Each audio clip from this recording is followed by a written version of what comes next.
Com a chegada do outono, as temperaturas no Santuário Basílica de Nossa Senhora da Piedade devem cair ainda mais. Hoje vamos mostrar alguns cuidados que os peregrinos devem ter ao visitar a Casa da Padroeira. Nessa época do ano, é comum o santuário registrar baixas temperaturas. Nos dias em que o tempo amanhecer assim, com o céu encoberto por nuvens, pode preparar o agasalho. Tem que vir bem agasalhado, que eu sou muito frienta. Belo Horizonte não faz esse friozinho que faz aqui. Então a gente tira o casaco do fundo do armário e vem pra cá pra pegar o friozinho. E hoje tá frio, viu? Gladiene Lopes, enfermeira do santuário, dá algumas orientações aos peregrinos que pretendem visitar a Casa da Padroeira de Minas Gerais neste período do ano. Sempre que vier fazer a caminhada, venha com calçado adequado, traga agasalho, beba água e traga alimentos, não alimentos pesados, mas durante a trajetória, um chocolate, uma barra de cereal, uma fruta. Por quê? Porque quando a gente está caminhando, a gente tem gasto de energia, que é a glicose. Muitas das vezes a pessoa tem uma hipotensão, que é a baixa da pressão, por causa disso, porque está sem alimento, gastou já a energia e não tem mais energia. E a pessoa começa a passar mal, ter sudorese, sensação de desmaio, não por causa necessariamente do frio, mas é porque não tem alimento no organismo. Idosos e crianças também devem ter cuidados especiais. Criança e idoso são as duas faixas etárias mais sensíveis nessa época do ano, né, que compreende outono e inverno. O organismo deles é mais sensível, né, a esse tipo de clima. Então, ter mais cuidado com eles. O idoso, dar um banho mais quentinho, agasalhar o idoso, calçar uma meia no idoso. A criança, a mesma coisa, dar um banho mais quentinho, manter a criança mais agasalhada. No período de maio a setembro do ano passado, o serviço ambulatorial aqui do Santuário Basílica de Nossa Senhora da Piedade registrou mais de 700 atendimentos, 70% deles relacionados a problemas respiratórios, como asma, sinusite, bronquite, doenças causadas pelo tempo seco, as baixas temperaturas e a altitude. Por isso, a importância de alguns cuidados na prevenção desse tipo de doença. Quem faz uso, né, da bombinha da asma ou da bronquite, carregar a bombinha, né, tá sempre com seu medicamento junto consigo. O serviço ambulatorial do santuário foi criado em 2013, com o objetivo de fazer o primeiro atendimento médico aos peregrinos que precisarem. A gente está preparado, está equipado, né, para estar recebendo essas pessoas. Mediante a receita e o medicamento, eu posso estar medicando, né? E as patologias que são mais sérias, a gente encaminha para a Santa Casa aqui de Caeté, que é onde, né, dá continuidade ao tratamento. Se existir alguma dúvida de que as mulheres estão presentes em todos os segmentos da sociedade, o coletivo Nayá resolveu isso. O grupo mapeou projetos desenvolvidos por mulheres e disponibilizou na internet para que o preconceito e a discriminação percam força. Quando as mulheres se reúnem, elas podem surpreender. Este grupo é uma pequena prova de que elas estão conquistando cada vez mais espaço. Itamara, por exemplo, usa os serviços domésticos não como obrigação, mas como opção de se expressar. Fazia vários desenhos desse corpo ocupando a casa. E aí depois disso eu comecei a abordar em cima abordar esses desenhos, né? E eu faço isso em cima das revistas da minha mãe. Cristiane foi uma das idealizadoras da Reunião das Mulheres. Grupo com cerca de 60 mulheres que se reúne a cada 2 meses para discutir sobre seus direitos e auxiliar umas às outras. De acordo com a ONU também, a gente vê os agravos, né, dessa incidência na população feminina, que é a vulnerabilidade, risco social, violência doméstica de alguma forma, que traz para a física, para a psicológica, verbal, né, e outras questões que elas não entendiam como direito. Elas fazem parte do mapa feito pelo coletivo Nayá. Nele estão presentes 25 grupos que valorizam o trabalho desenvolvido por mulheres. Cerca de 150 projetos já foram cadastrados para ingressarem no mapeamento. O mapeamento ele surge numa tentativa de reunir todas essas iniciativas em um mesmo local, com a intenção de que crie uma rede mesmo, que essas mulheres se conheçam e troquem serviços. Às vezes a demanda de um grupo é justamente o serviço do outro. As mulheres em círculo têm contribuído para quebrar o preconceito e reconhecer o verdadeiro papel delas na sociedade. As mulheres elas estão criando juntas estratégias diferentes do lugar que antes era o lugar de cada uma no seu espaço, tentando sozinha ali dentro de casa, e agora a ideia é a gente trabalhar em conjunto, em rede. Do aglomerado saiu o coletivo O Teatro Entre Elas. As mulheres descobriram que o palco pode ser uma boa terapia. Tem um aspecto de reconhecimento da identidade delas, porque quando elas vão trabalhando com as personagens, elas também se identificam com aquelas personagens. Ou ainda quando elas têm a possibilidade de colocar luzes sobre as próprias vidas, né, porque elas improvisam, muitas vezes até as próprias histórias, elas têm chances de se olharem, é como se fosse um espelho, né? Para a Degmar, o teatro foi um recomeço e há um caminho de esperança para quem vive em situação de vulnerabilidade social. Não precisa ficar só na droga, não, a gente pode criar outras alternativas.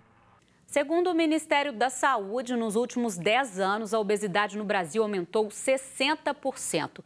O problema muitas vezes não está somente na má alimentação, mas em outros fatores, como, por exemplo, hormônios desajustados. Veja mais na reportagem de Ana Flávia de Oliveira. Roberto sempre sofreu com excesso de peso. Ele chegou a pesar 170 quilos e optou por uma cirurgia radical. Emagreceu 90 quilos, mas pouco tempo depois voltou a engordar. A questão hormonal fez muita diferença para mim. Nos primeiros exames já que eu realizei, na época eu consultei com o Dr. Lucas, ele me explicou essa questão.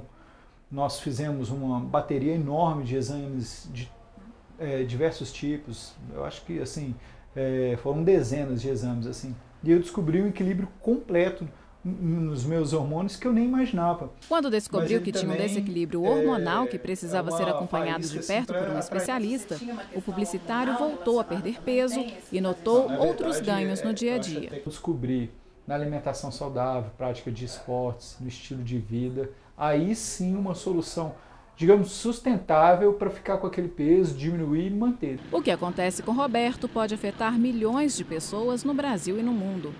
Isso porque o ganho de peso pode estar associado a um desequilíbrio hormonal. Mas é importante que o paciente fique atento ao modo de vida que leva. É relacionado ao estilo de vida do paciente. Paciente com má alimentação, sedentários, etilistas, tabagistas, pacientes muito estressados, tem uma tendência maior a ter alteração hormonal. O problema pode ser hereditário em alguns casos e o tratamento é feito principalmente com mudança de hábitos. O tratamento visa, primeiro, a reeducação alimentar, alimentação saudável, alimentos anti-inflamatórios. Segundo ponto, melhorar a qualidade de vida a partir da atividade física, ter uma atividade física regular, prazerosa, melhorar a qualidade do sono do paciente. Em último caso, a parte medicamentosa. Foi adiada a formação da comissão que irá analisar o pedido de impeachment do governador Fernando Pimentel. O andamento foi suspenso nesta quarta-feira por requerimento de deputados da base que alegam questões de ordem e pedem a nulidade do processo. O pedido de impeachment foi feito por um advogado da capital com a alegação de responsabilidade do governador em situações como atrasos nos repasses aos poderes legislativo e judiciário e dos recursos do Estado para os municípios. Até a análise das questões de ordem, ficam suspensos os prazos para os líderes de partidos e bancadas indicarem os 7 integrantes da comissão especial que vai analisar o impeachment.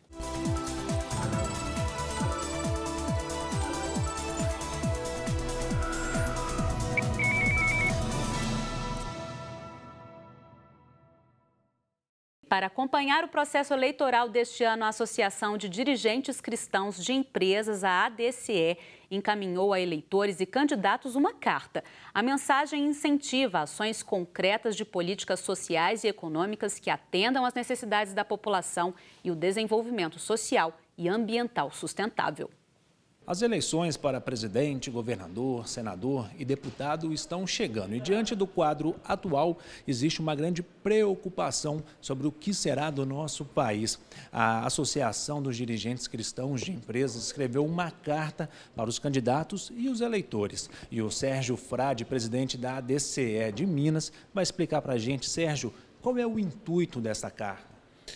Em primeiro lugar, nós seguimos vivenciando um momento muito difícil para o Brasil, não só no aspecto econômico, mas também no aspecto político. E esse ano de 2018, nós entendemos que é um ano crucial para o Brasil, para a sociedade brasileira. Então, mais uma vez, como fizemos nas eleições municipais de 2016, nós elaboramos uma carta aberta para todos os candidatos ao Congresso Nacional e também ao presidente e também aos eleitores. Essa carta nós estamos buscando encorajar os candidatos para atuar na vida pública com base nos valores cristãos. Nós estamos falando de ética, nós estamos falando de solidariedade, nós estamos falando de bem comum. Porque também chamar a atenção dos eleitores. Exatamente. Nós estamos nessa carta também, que também é voltada para o eleitor, incentivando os eleitores a também participarem desse processo, né? Nós temos uma orientação muito clara dentro da Igreja Católica, que o que sempre o Papa Francisco fala, né? Que é que todos devem participar da política. Por quê? A política faz parte desse conjunto de ações voltada para o bem comum. Então, os eleitores precisam se manifestar. E precisam, de que forma? Com voto consciente. O que nós queremos é isso, que os candidatos se apresentem de forma ética, de forma solidária e de forma voltada para o bem comum, mas queremos também que os eleitores escolham bem os seus candidatos. Muito obrigado, Sérgio. Que nessas eleições, tanto os candidatos quanto os eleitores saibam usar a ética e fazer a escolha certa. André Cristino para o Horizonte Notícia. Em comemoração pelos 5 anos, o Caixa Acústica promove diversos shows neste mês de maio na capital. A marca do projeto são os encontros de artistas de diferentes gerações e tendências musicais. Serão 4 shows, sempre aos sábados no mês de maio e sempre às 7 horas da noite. Neste primeiro fim de semana, no dia 5 de maio, o Caixa Acústica recebe o multiartista Maurício Tizumba e a cantora Laura Catarina em homenagem a Vanderly, pai de Laura, e a Flávio Henrique, compositores mineiros que faleceram recentemente. O espetáculo vai apresentar canções como Casa Aberta, de Flávio Henrique e Chico Amaral, Carol e o Filho da Atriz, de Flávio Henrique com Tizumba, além de A Voz, Garota Shopping Center, Neném e Céu Azulou, todas de Vanderly. Todos os shows serão no Teatro Santo Agostinho, na Rua Emorés, 2679, no bairro Santo Agostinho. Nossa edição de hoje termina agora. Se quiser rever esse Horizonte Notícia, acesse o site tvhorizonte.com.br. A gente se encontra na semana que vem. Tchau!